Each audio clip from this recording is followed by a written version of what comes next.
ആദ്യം ചെയ്യേണ്ടത് മൈനോറിറ്റി കുട്ടികൾക്ക് വേണ്ടിയുള്ള സ്കോളർഷിപ്പ് പുനഃസ്ഥാപിക്കാനുള്ള നടപടി സ്വീകരിക്കുകയാണ്.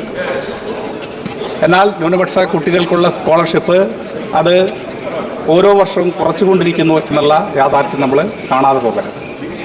അപ്പോൾ ലക്ഷ്യം കുട്ടികളുടെ വളർച്ചയോ പുരോഗതിയല്ല, മറിച്ച് അവരുടെ തകർച്ച തന്നെയാണ്. അപ്പം അതുകൊണ്ട് തന്നെയാണ് ഈ ബില്ലിനെ പ്രധാനമായിട്ടും communist party of India Marxist എതിർക്കാൻ കാരണം. സാർ, ഈ ബില്ല് ഭരണസ്ഥാപനങ്ങളുടെ സ്വയംഭരണത്തിന് നേരെയുള്ള കടന്നാക്രമണമാണ് എന്നുള്ള കാര്യത്തിൽ യാതൊരു സംശയമില്ല. ഇവിടെ നേരത്തെ ഒട്ടേറെ നേതാക്കൾ ചൂണ്ടിക്കാണിച്ച കാര്യങ്ങളാണ്. ഇത് നമ്മുടെ ഭരണഘടനയുടെ ലംഘനമാണ്. ഭരണഘടന ഉറപ്പു നൽകുന്ന മൗലിക അവകാശങ്ങളുടെ നേരിട്ടുള്ള ലംഘനമാണ്. വകസ്വത്തുക്കളുടെ നിയന്ത്രണം കേന്ദ്രീകരിക്കാനും മുസ്ലിം സമൂഹത്തിൻ്റെ അവകാശങ്ങളെ ദുർബലപ്പെടുത്താനും മതപരമായ കാര്യങ്ങളിൽ സർക്കാർ അതിക്രമിച്ച് കിടക്കുന്നതിൻ്റെ അപകടകരമായ കീഴ്വഴക്കം സൃഷ്ടിക്കാൻ ഈ ബിൽ ഉദ്ദേശിക്കുന്നു. സർ, എല്ലാ മതവിഭാഗങ്ങൾക്കും സ്വന്തം കാര്യങ്ങൾ കൈകാര്യം ചെയ്യാനുള്ള അവകാശം ഉറപ്പു നൽകുന്ന ഭരണഘടനയുടെ ആർട്ടിക്കിൾ 26 ഇവിടെ അത് ലംഘിക്കപ്പെടുകയാണ്. സർ, മുസ്ലിം സമൂഹത്തിന് അവരുടെ മതപരമായിട്ടുള്ള കാര്യങ്ങൾ നിർവഹിക്കുന്നതിനുള്ള അവകാശമുണ്ടാകും. അത് നിഷേധിക്കുന്ന സമീപനം സ്വീകരിക്കാൻ പാടില്ല.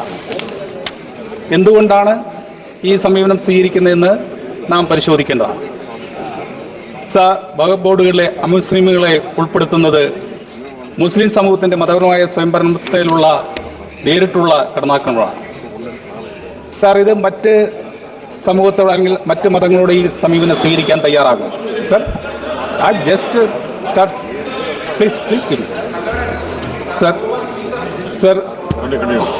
സർ, ഞാനൊരു ഒറ്റ കാര്യം സൂചിപ്പിക്കുകയാണ്.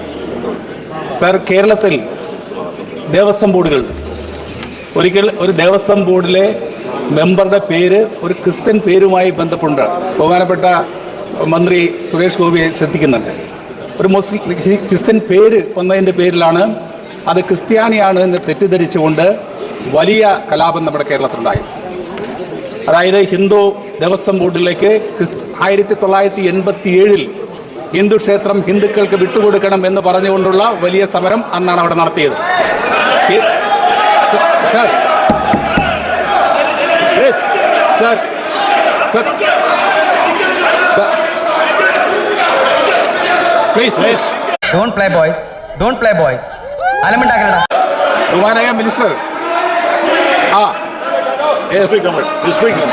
അറിയാം. Sir, please conclude. Let me complete. Please conclude. Within 30 seconds you complete, please. 30 seconds. Sir, അതുകൊണ്ട് തന്നെയാണ് പറയുന്നത്, ഓരോ മതവിഭാഗത്തിനും അവരുടേതായിട്ടുള്ള താല്പര്യങ്ങൾ സംരക്ഷിക്കാൻ വേണ്ടിയുള്ള അവസരം നമുക്ക് ഉണ്ടാക്കി കൊടുക്കാൻ കഴിയണം. മുസ്ലിം സമൂഹത്തെ ഒറ്റപ്പെടുത്താനുള്ള ഈ ശ്രമത്തിനെതിരായിക്കൊണ്ട് നമ്മുടെ നാട് ആകെ ഉണർന്നു പ്രവർത്തിക്കേണ്ടതാണ് എന്ന് ഞാൻ സൂചിപ്പിക്കുകയാണ്.